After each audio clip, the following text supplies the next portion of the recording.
mendengarkan podcast ini.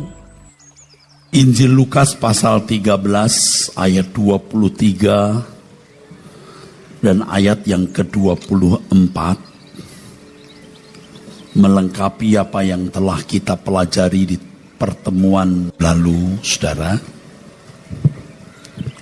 Lukas 13 ayat yang ke-23.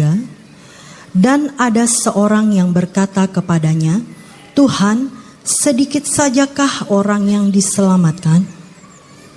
Jawab Yesus kepada orang-orang di situ, berjuanglah untuk masuk melalui pintu yang sesak itu. Sebab aku berkata kepadamu, banyak orang akan berusaha untuk masuk, tetapi tidak akan dapat. Saudaraku sekalian, percakapan ini terjadi setelah Tuhan Yesus berbicara mengenai kerajaan Allah. Orang ini menangkap sesuatu, yaitu masuk kerajaan Allah bukan sesuatu yang mudah. Dari pertanyaan ini nampak kegentarannya terhadap realitas kuota atau jumlah orang yang diselamatkan. Tuhan, sedikit sajakah orang yang diselamatkan? Ini lumayan baik, saudara. Masih mempersoalkan berapa banyak orang yang masuk kerajaan Allah. Banyak orang tidak memperkarakan berapa orang yang akan masuk kerajaan Allah. Dan tragisnya tidak pernah mempersoalkan apakah dirinya pantas atau tidak masuk kerajaan Allah. Jadi pertanyaan ini berbicara sekitar apakah sedikit orang yang bisa masuk kerajaan Allah atau kerajaan surga. Tuhan Yesus menjawab, berjuanglah untuk masuk melalui pintu sesak itu. Kata pintu sebenarnya lebih tepat diterjemahkan pintu gerbang, gate.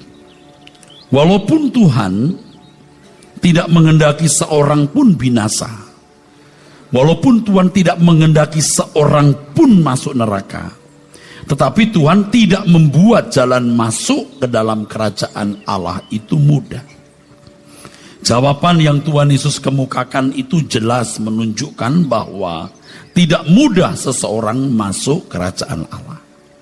Berjuanglah untuk masuk melalui pintu sesak itu, sebab aku berkata kepadamu banyak orang akan berusaha untuk masuk, tetapi tidak akan dapat. Kata berjuang, saudara, agonizeste atau agonizomai, dalam pengertian sempit berarti struggle, strive, fight, labor fervently, berjuang, bertarung, bergumul, berkelahi, bekerja keras. Tetapi dalam pengertian yang lebih luas, kata agonizomai atau agoniziste ini berarti masuk dalam sebuah perlombaan atau kontes, di mana terdapat saingan atau musuh yang membuat sulit atau sukar pergumulannya. To enter a contest in the gymnastic games, to contend with adversaries, with difficulties and dangers, to endeavor with strenuous zeal, strive. Dan kamus ini juga tidak janjian dengan saya. Saya akan mengarahkan khotbah ini kemana tidak diatur oleh kamus. Kamus itu hanya memberitahu secara etimologis kata itu. Dan ini menakjubkan. Kata agonizomai menunjukkan perjuangan yang harus merenggut semua perhatian kita dan mengalahkan semua kepentingan. Dan memang saudaraku sekalian, kekristenan yang sejati itu demikian. Sejak semula hanya orang-orang yang bukan saja ekstrim, tapi sangat ekstrim yang bisa mengikut Tuhan Yesus. Yang dipandang orang sudah tidak waras, konyol atau gila-gilaan. Dari semula. Kalau orang masih mau hidup wajar seperti manusia lain, tidak mungkin bisa mengikut Tuhan Yesus. Ini yang dimaksudkan dengan perlombaan yang diwajibkan. Ibrani 12 ayat 1, saudara. Mari kita baca. Ibrani 12 ayat 1, saudara. Karena kita mempunyai banyak saksi, bagaikan awan yang mengelilingi kita, marilah kita menanggalkan semua beban dan dosa yang begitu merintangi kita, dan berlomba dengan tekun dalam perlombaan yang diwajibkan bagi kita. Ada perlombaan yang wajib.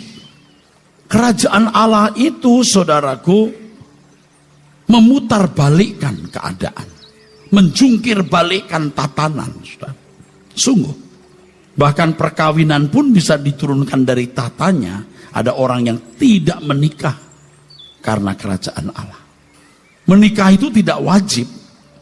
Tetapi kalau Tuhan mengendaki menikah, ya harus menikah karena dan untuk Tuhan. Punya anak itu tidak wajib. Tapi kalau punya anak harus dipersembahkan untuk menghuni kerajaan surga. Dan selama hidup di dunia harus dimaksimalkan semua potensinya untuk kepentingan kerajaan Allah. Memiliki rumah itu tidak wajib, saudara. Apapun tidak wajib. Yang wajib ini perlombaan yang dimaksudkan Alkitab ini. Yang dalam bahasa Yunani, kata perlombaan di sini agon. The place of contest. Tempat untuk kontes. Tapi agon juga bisa berarti a battle, peperangan.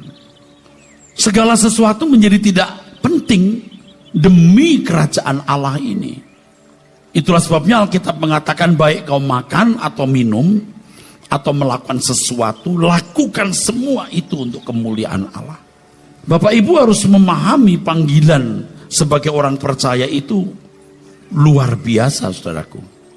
Ini kalau kerajaan Allah. Ini ada anggota keluarga. Ini orang-orang yang dimuliakan bersama Tuhan Yesus. Ini yang disebut imamat yang rajani. Lalu ada anggota masyarakat, saudara. Proyeksi kita sebagai umat pilihan itu menjadi anggota keluarga. Maka harus memiliki keberadaan seperti Tuhan Yesus. Manusia itu baik kalau bisa dibuat baik. Lingkungan baik, pendidikan baik. Maka ada monster baik, ada monster jahat. Tapi sebagai umat pilihan kita tidak boleh punya monster. Monster baik kah, apalagi jahat. Sebab untuk anggota keluarga kerajaan harus sampai level hidupku bukan aku lagi, tapi Kristus yang hidup di dalam aku. Ini mustahil, saudara. Tapi yang mustahil bagi manusia tidak mustahil bagi Allah. Kita positioningnya di sini, saudara. Bicara begini tidak mudah karena semua orang kan menyoroti hidup saya. Tetapi saya ingat bahwa kesempatan hidup saya sekali. Singkat dan tidak tahu kapan berakhir. Saya memilih ini. Nekat saja, saudara. Kembali ke Lukas pasal yang ke-13 ayat 24, saudara.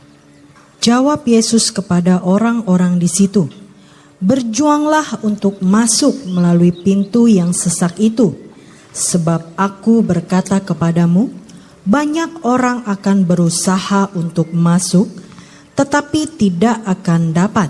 Berusaha tidak sama dengan berjuang. Kalau berjuang tadi, kita menemukan kata agonizeste atau agonizomai. Tetapi untuk berusaha di sini, sete sausin dari kata zitio. Zitio. Yang artinya desire, merindukan.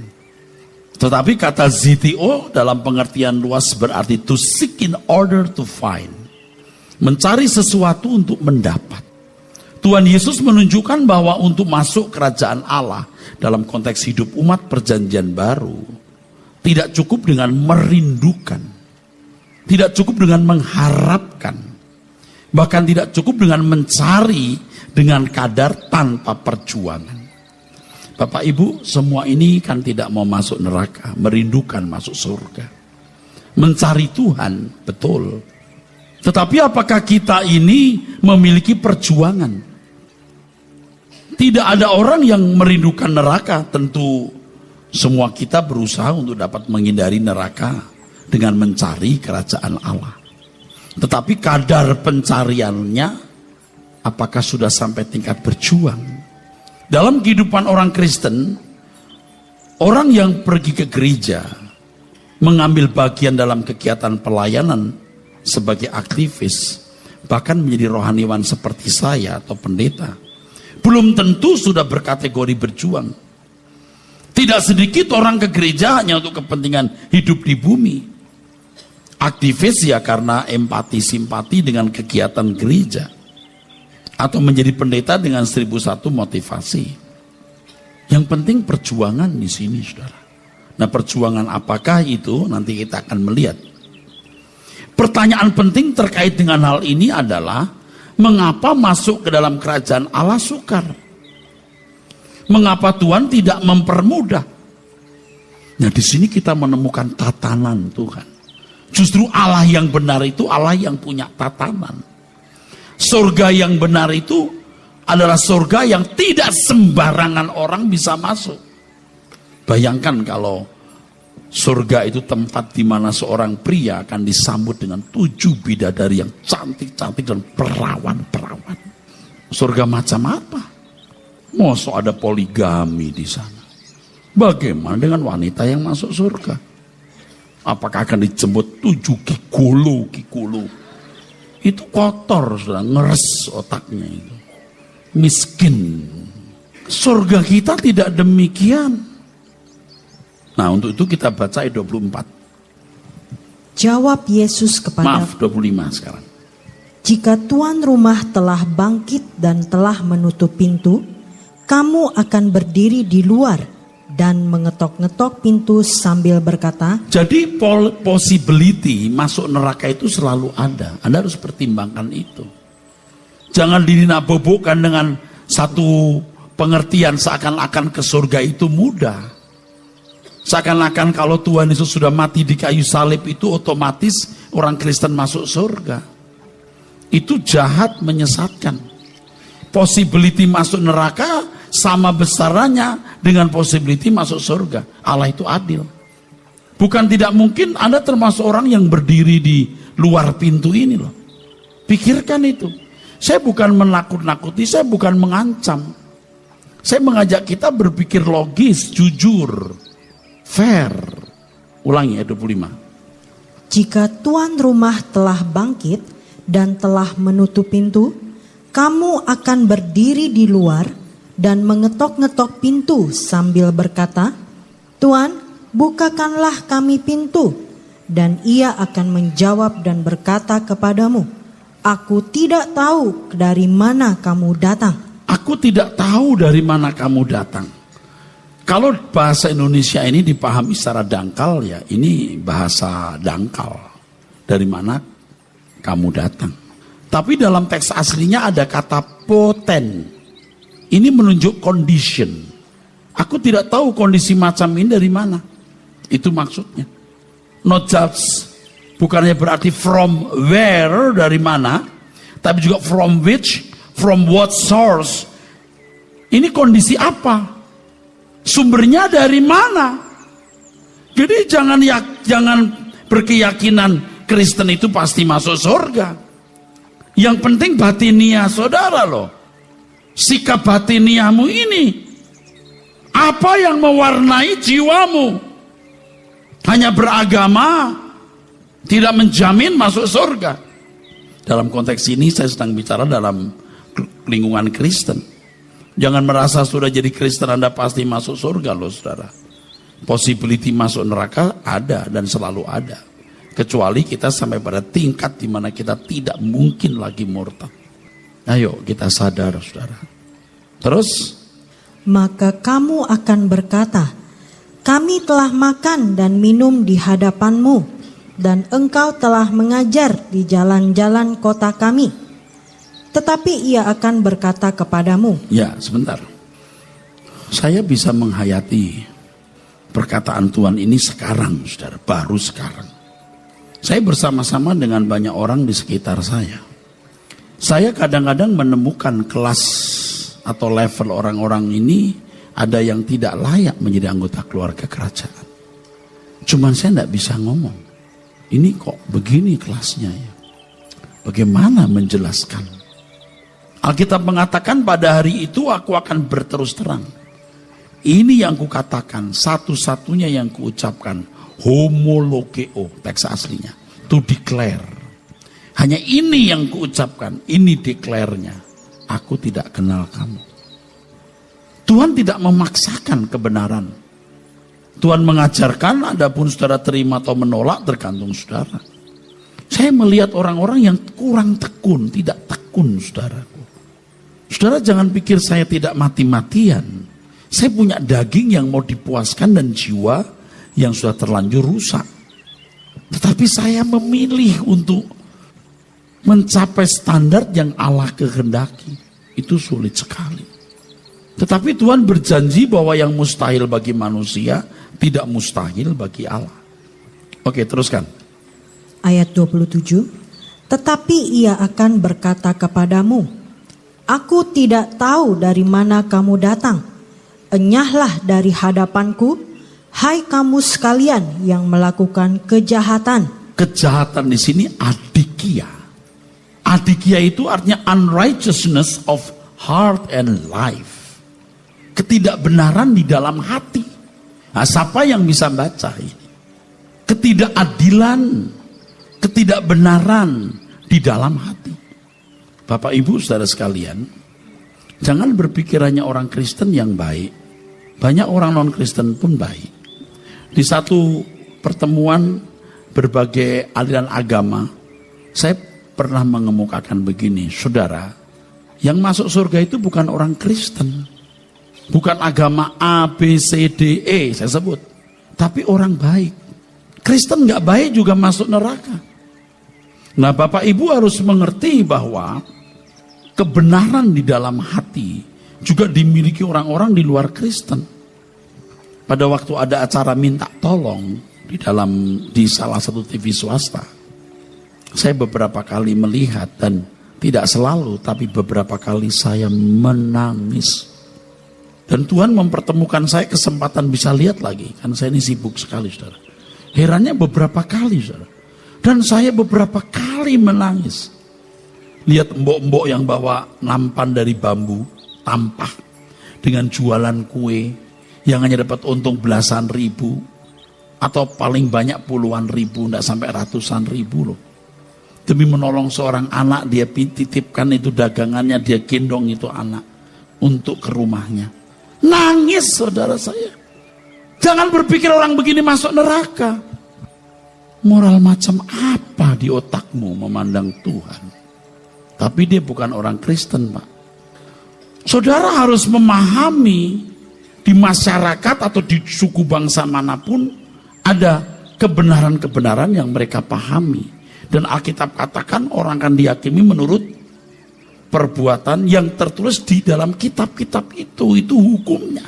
Dan kalau mereka memenuhi, mereka bisa masuk dunia yang akan datang menjadi anggota masyarakat. Dan banyak orang baik di dunia ini, saudaraku. Tetapi orang percaya itu harus bukan hanya baik, sempurna. Maka Tuhan mengatakan di Injil Matius pasal 5 ayat 20. Coba perhatikan. Maka aku berkata kepadamu, jika hidup keagamaanmu tidak... Nah, dalam teks aslinya jika kebenaranmu, righteousness-mu. Terus. Jika hidup keagamaanmu tidak lebih benar daripada hidup keagamaan ahli-ahli Taurat dan orang-orang Farisi, sesungguhnya kamu tidak akan masuk ke dalam kerajaan sorga. Nah, kita masuk ini must be perfect. Tidak bercacat dari apa yang kau ucapkan. Tidak bercacat dari apa yang kau pikirkan. Tidak bercacat dari apa yang kau lakukan. Ini jauh dari kelas masyarakat. Kalau kelas masyarakat saja saudara-saudara tidak benar, ya jangan harap saudara masuk surga. Jangan pandang Tuhan itu murahan, saudaraku. Jadi kalau di sini ada yang masih mencuri uang perusahaan, masih selingkuh, Anda percuma ke gereja. kasar terhadap pasangan hidup. Saudara jangan pikir saya tidak punya kesempatan melakukan hal-hal itu. Saya juga punya kesempatan dan banyak kesempatan untuk itu. Tapi saya mau memilih Tuhan. Kita berani melukai daging kita. Berani menyakiti jiwa kita. Must be perfect. Makanya kita itu, saudaraku, bisa tidak wajar hidup. Seluruh perhatian kita harus pada penggenapan rencana Allah. Bagaimana berkarakter Bapa di surga. Kalau saudara membaca Alkitab, Kejadian pasal 6, pasal 1 ayat 26 maksudnya. Mari kita lihat. Kejadian 1 ayat yang ke-26. Berfirmanlah Allah, baiklah kita menjadikan manusia menurut gambar dan menurut gambar, terus dan rupa kita. Dan rupa kita.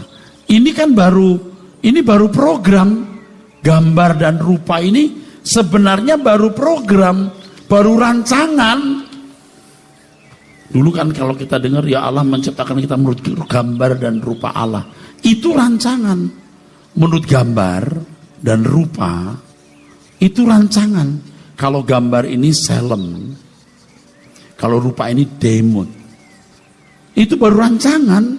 Terus supaya mereka berkuasa atas ikan-ikan di laut dan burung-burung di udara dan atas ternak dan atas seluruh bumi dan atas segala binatang melata yang merayap di bumi. Kalau memiliki gambar dan rupa bisa dipercayai memerintah. Terus maka Allah menciptakan manusia itu menurut gambarnya. Menurut gambar, rupanya enggak. Menurut gambar ini, rupanya belum. Terus menurut gambar Allah diciptakannya dia, laki-laki dan perempuan diciptakannya mereka. Nah, sebenarnya bicara soal komponen yang dimiliki manusia, pikiran, perasaan, kehendak. Sedangkan demot, rupa, ini bicara soal keserupaan, ini soal kualitas. Kualitas dari ini variabelnya, saudaraku. Nah, manusia itu harus mengejar ini, hanya gagal. Jadi kehilangan kemuliaan Allah, teks aslinya eustereo, artinya lack of, kurang. Kata kehilangan itu bisa menyesatkan karena kesannya manusia pernah mencapai atau memiliki itu. Yang hilang itu sebenarnya kesempatan untuk mencapai kesempurnaan. Kesempatannya yang hilang. Akhirnya berkeberadaan tidak seperti maksud tujuan dirinya manusia diciptakan. Nah, keselamatan dalam Tuhan Yesus itu maksudnya hendak mengembalikan manusia ke dalam rancangan semula. Itulah sebabnya kita ada di sini. Kalau ada sekolah atau kursus yang bisa memberi kita tuntunan, mentor, ya, dan pelajaran atau tutor yang bisa mengembalikan kita ke rancangan semula, itu tidak boleh bisa sampai kebayar. Kenapa? Kalau sampai masih bisa kebayar itu limitasi, terbatas. Harus sampai tidak bisa terbayar. Kenapa? Begitu mahalnya. Dan saya mau beritahu kepada saudara, di sini tempatnya. Kalau saudara masih hidup tidak sesuai kehendak Allah, seperti yang tadi saya katakan, masih nyolong, masih selingkuh, kasar terhadap pasangan hidupmu, dan berbagai kejahatan, judi dan lain-lain, you percuma duduk di sini. You pasti binasa. You minta ampun pun nggak akan diterima. Kenapa? Pengampunan itu berarti kesediaan berubah. Kalau soal dosa-dosamu, Allah sudah mengampuni di kayu salib. Kalau sudah minta ampun berarti engkau minta ampun atas keberadaanmu yang belum seperti yang Allah kehendaki. Dan kesediaan minta ampun itu kesediaan diubah. Jadi kalau cuma Tuhan ampuni dosaku, apa? Judi. Lalu kau judi lagi. Menghina Tuhan. Jangan anggap remeh Tuhan. Binasa saudara. Kalau kita minta ampun itu bukan hanya dosa itu sendiri, Tuhan ampuni aku sudah berzina. Bukan hanya zina, tapi potensi zinahmu yang harus dibunuh, dimatikan. Nggak gampang itu. Potensi kebencian, potensi kemarahan, potensi ketidakjujuran harus dirubah supaya kualitasnya, kualitas pikiran, perasaan, kehendak ini seperti gambar dan rupa Allah. Oleh sebab itu agama itu, saudaraku, memang memperbaiki pikiran, perasaan, dan kehendak. Ibarat monster menciptakan monster yang baik. Monster yang baik itu bukan namanya monster, maaf ya saya menggunakan kata itu. Bukan berarti masuk neraka, tapi menjadi anggota masyarakat. Kalau kita nggak boleh punya monster, monster baik kayak jahat, apalagi nggak boleh. Yesus yang tinggal dalam aku. Beda sekali. Maka kebenaran Allah itu harus merubah kita. Sampai kita memiliki pikiran perasaan Kristus dan berkata hidupku bukan aku lagi tapi Kristus yang hidup di dalam aku. Ini positioning kita, saudara. Jadi saudara kalau mau jadi Kristen harus membuat yang lain menjadi tidak berarti. Tidak penting yang lain. Yang penting bagaimana kita diproses menjadi anggota keluarga kerajaan. Dan orang yang menjadi anggota keluarga kerajaan nanti cirinya selain hidup tidak bercacat, dia akan membela Tuhan tanpa batas. Dia akan merindukan kerajaan Bapa. Dia rindu pulang. Dia sadar dunia ini bukan rumahnya, itu ada penghayatan. Bukan hanya jadi baik loh, sempurna. Tidak bercacat, tidak bercelah. Ya saya ngomong begini juga orang, ala lu gimana? Ya nanti kita lihat di dalam kerajaan surga. Jangan debat, jangan bela diri. Dulu saya suka bela diri, malah salah. Nggak usah. Diam. You bela diri, you masih bisa lakukan dosa. Tapi kalau diam, kita membawa perkara ini kepada Tuhan. Harus. Jadi kita itu memang mengambil segmen ini. Saya udah minta ampun, Pak. Kau minta ampun malah melecehkan Tuhan. Kamu bersembunyi di balik permintaan ampunmu untuk memuaskan dagingmu. Itu lebih jahat, saudara. Kita punya kesempatan hidup hanya sekali, saudara. Dan tidak pernah terulang. Ayo kita sungguh-sungguh, saudara. Memang aneh juga sih pengajaran seperti ini. Supaya saudara itu ya, kalau nyanyi tidak munafik. Yang aku tahu pasti kemana aku pulang. Di hamparan padang hijau tak bertepi. Tuhanlah matahariku di negeri indah Bapakku, ke sana kami pulang bersama. Ini kalau ada banjir gitu ya, banjir nih di kota Jakarta, pulang ke Belitung, punya rumah di Belitung, itu pulang karena punya rumah di sana. Yang lain juga ngungsi, bukan pulang, ngungsi. Yang ini ngungsi, yang ini pulang. Yang ini pulang, yang ini ngungsi. Tapi di sana kan dikasih tempat. Akhirnya jadi rumahnya, tapi kita pulang. Yang aku tahu pasti kemana aku pulang. Di hamparan padang hijau tak bertepi. Tuhanlah matahariku di negeri indah Bapakku, ke sana kami pulang bersama. Yang aku tahu pasti kemana aku pulang. Di hamparan padang hijau tak bertepi. Tuhanlah matahariku di negeri indah Bapakku, ke sana kami pulang bersama. Katakan saudaraku, yang aku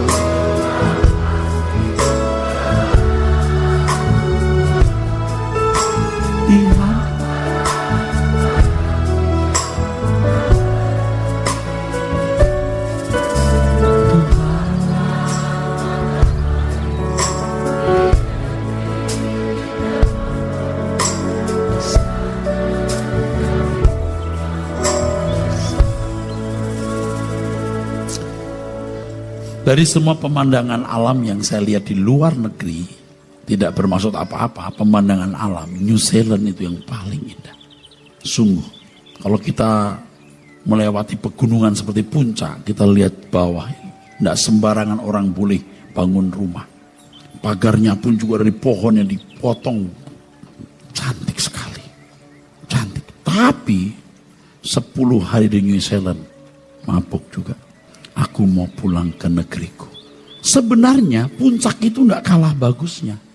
Cuman di situ ada gubuk-gubuk begitu. Gubuk sana gubuk situ, lihat kota Bogor berantakan kayak ketombe begitu. Loh iya, nggak kalah bagus Indonesia. Kalau kita ke puncak baru mau lihat, ya jagung bakar. Nggak sembarangan orang bisa bangun. Nggak sembarangan orang bangun rumah. Diatur cantik sekali, saudara. Very beautiful. Dan pada waktu itu saya ingat teman-teman orang dekat saya. Wah, kalau bisa ikut di sini. Tetapi saudara, 10 hari pengen pulang juga ke negeri. Seindah-indahnya dunia ini, tetap lebih indah langit baru, bumi baru. Cuman kadang-kadang saya berpikir, kamu kok masih begini ya kelasnya ya. Bisa nggak kamu aku bawa pulang ya? Bersama kami pulang. Kami itu harus termasuk kamu loh ya. Tapi kalau kamu nggak all out seperti yang kuajarkan, kutunjukkan, aduh susah. Jangan berkata Pak Eras kan pendeta, kita kan bukan. Semua kita harus suci, harus sempurna, harus all out. Semua milik Tuhan untuk mengabdi kepada Tuhan. Dan jika seseorang sungguh-sungguh belajar untuk hidup dalam kebenaran, kesucian, kesempurnaan, dan all out bagi Tuhan, dia baru bisa menghayati kasih Allah. Baru bisa. Kasih Allah bukan karena sekedar bisa memberikan kita rezeki bagus, bukan sekedar karena anak-anak kita sehat, tetapi kemuliaan yang Allah sediakan bagi kita di kerajaannya. Kita menjadi anggota keluarga kerajaan. Bapak Ibu, saya tegaskan, masuk kerajaan Allah itu tidak mudah. Karena Tuhan punya tatanan. Dan Tuhan konsekuen dengan tatanan tersebut. Kerajaan Allah atau dunia yang akan datang, langit baru dan bumi yang baru, tidak akan dihuni oleh orang sembarangan, saudaraku.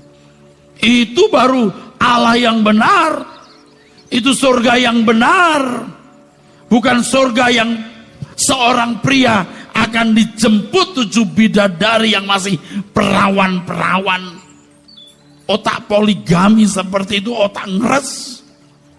Poligami bukan tatanan Tuhan. Sejak semula monogami. Sudah jelas siapa Allah yang benar. Orang yang diperkenankan masuk kerajaan Allah itu orang-orang yang nuraninya baik. Tetapi yang masuk anggota keluarga kerajaan surga itu orang-orang yang seperti Tuhan Yesus. Saya sedang berjuang. Monster Erastus ini belum mati. Kalau dididik dari kecil baik-baik juga baik-baik monsternya. Tapi Tuhan tidak ingin monster manapun masuk ke dalam rumahnya. Tapi orang-orang yang mengenakan pribadi Kristus. Kalau ada agama atau kelompok Kristen yang mengajarkan bahwa masuk surga dikesankan mudah, maka Allah yang diajarkan, Allah yang diperkenalkan adalah Allah palsu. Tidak sedikit ajaran yang mengesankan atau secara langsung mengajarkan bahwa keselamatan itu mudah. Nah, banyak orang Kristen yang merasa asal memiliki keyakinan dalam pikiran atau nalarnya Yesus juru selamat sudah selamat. Apalagi kalau sudah bicara soal bahwa Allah menentukan selamat, yang lain tidak, dan orang yang mengatakan itu merasa dirinya ditentukan. Selamat itu apa? Yang bagaimana? Jangan bodoh, jangan dangkal. Tuhan selalu menuntut tanggung jawab. Karena manusia bukan makhluk boneka. Gereja yang mengajarkan bahwa ada faktor-faktor dari pihak individu itu yang membuat orang itu selamat, itu ajaran tidak tepat. Ada sosok yang bisa menentukan. Kasih karunia Allah saja. Dan di dalam kasih karunia kita menyambutnya dengan tanggung jawab. Keselamatan bersifat individu, tapi mengandung tanggung jawab. Allah maha murah, tapi Allah tidak murahan. Hati-hati saudara dengan ajaran seperti itu. Yang penting ke gereja, memberi persembahan, udah masuk surga. Itu salah. Salah. Anda sekarang kan tahu banyak partai politik atau ada partai-partai politik yang menggunakan nama kepentingan rakyat demi partainya menang, atau dalam pemilihan pilkada rakyat disebut-sebut. Dari dulu juga begitu, kenyataannya kamu dan keluarga kamu yang kaya raya. Gila itu orang-orang udah gak punya malu saudaraku. Nanti kalau sudah memerintah mana dia ingat janjinya. Nanti dibagi duit, buset dah. Gimana caranya orang mengelola duit itu? Enak aja.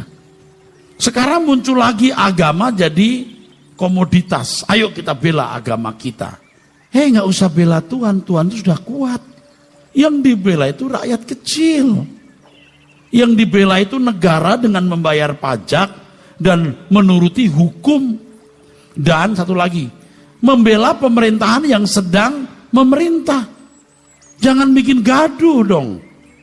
Negara udah susah dibikin gaduh. Itu orang jahat dan bengkok. Nah kalau kita fair, Papa Jokowi terpilih, ya udah kita bela. Saya lihat itu ya, mantan-mantan presiden Amerika yang hadir pada waktu pelantikan Donald Trump, suka nggak suka mereka hadir. Itu fair, udah kepilih. Jangan masih ribut aja, mengganggu. Itu jahat itu, asli jahat sekali. Sementara rakyat masih terkapar dalam penderitaan.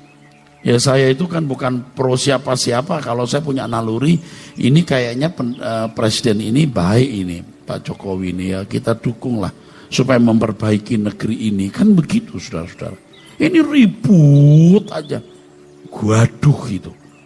Kasihan rakyat kecil saudara. Ini kejam ini binatang-binatang itu. Pak nanti ada yang tersinggung. Nah yang tersinggung itu binatang. Makanya ya orang Kristen tidak perlu loh pakai nama Tuhan. Itu melecehkan Tuhan kita saudara. Yang kita bela itu rakyat kecil. 1. 2. Bayar pajak.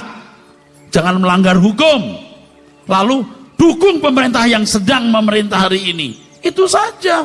Baru kamu orang benar. Jangan kritik-kritik lah, ini sudah sekian tahun belum apa-apa. Kalau kamu memerintah belum tuh kamu bisa loh. Kamu yang bikin gaduh, kamu yang menyalahkan. Coba. Sekarang pendeta. Ini pendeta sekarang. Oh jiwa-jiwa dimenangkan, mari kita menangkan. Betul nggak? Saya mau kasih tahu ya, jangan mengkristenkan orang. Tuhan nggak mengajarkan kita mengkristenkan orang loh. Jadi saksi. Nih loh anggota keluarga kerajaan itu mentalnya begini. Lalu kota yang terletak di atas bukit tidak tersembunyi. Artinya surga kelihatan. Soal orang masuk Kristen atau tidak itu urusan dia. Kalau dia cuma masuk Kristen buat apa? Percuma masuk Kristen. Yang penting menjadi anggota keluarga kerajaan. Kalau dia sudah agama A, ya sudah biar dia beragama itu. Dari kecil dibesarkan dengan lingkungan agama itu. Enggak bisa pindah agama. Tapi jangan sampai dia membenci Tuhan Yesus. Agama lain juga ada yang meyakini bahwa Isa itu terbesar di bumi dan di akhirat. Kalau terbesar artinya apa? Artinya begini, raja dia. Biar dia tidak membenci Yesus. Biar tidak beragama Kristen. Tidak menolak. Bisa dihakimi menurut perbuatan dan jadi anggota masyarakat. Jangan kitanya yang membuat orang membenci Yesus. Jadi kalau ada kelompok-kelompok yang membangkitkan kebencian terhadap agama lain, jangan ikut-ikutan, kita diam saja. Jangan melawan. Saudara jangan takut, Tuhan pelihara kita kok. Kalau Anda anggota keluarga kerajaan, Allah akan pelihara kita. 1 burung pipit itu berharga. Tuhan berkata kamu lebih berharga dari banyak burung. 1 aja berharga. Tapi kamu lebih dari banyak. Banyaknya berapa? Anda tahu berapa ratus ribu, berapa juta. Bunga di padang dia dandani. Tapi Salomo tidak lebih indah dari bunga di padang. Kamu lebih dari bunga di padang. Salomo bunga baru orang percaya. Burung pipit berharga, apalagi puput.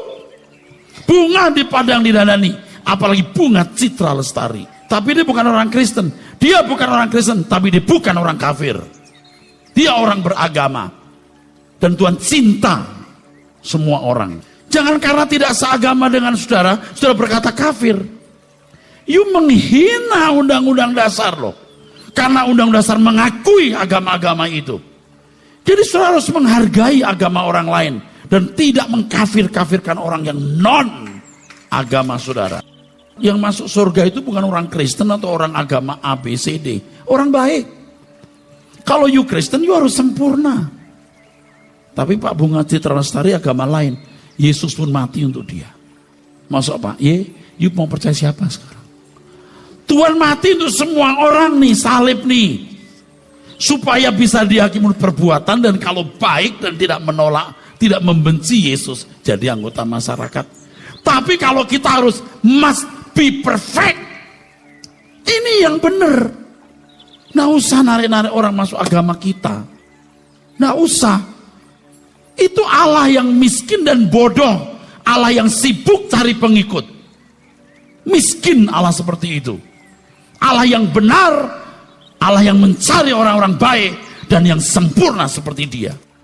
Jadi kita bisa hidup berdampingan dengan semua orang.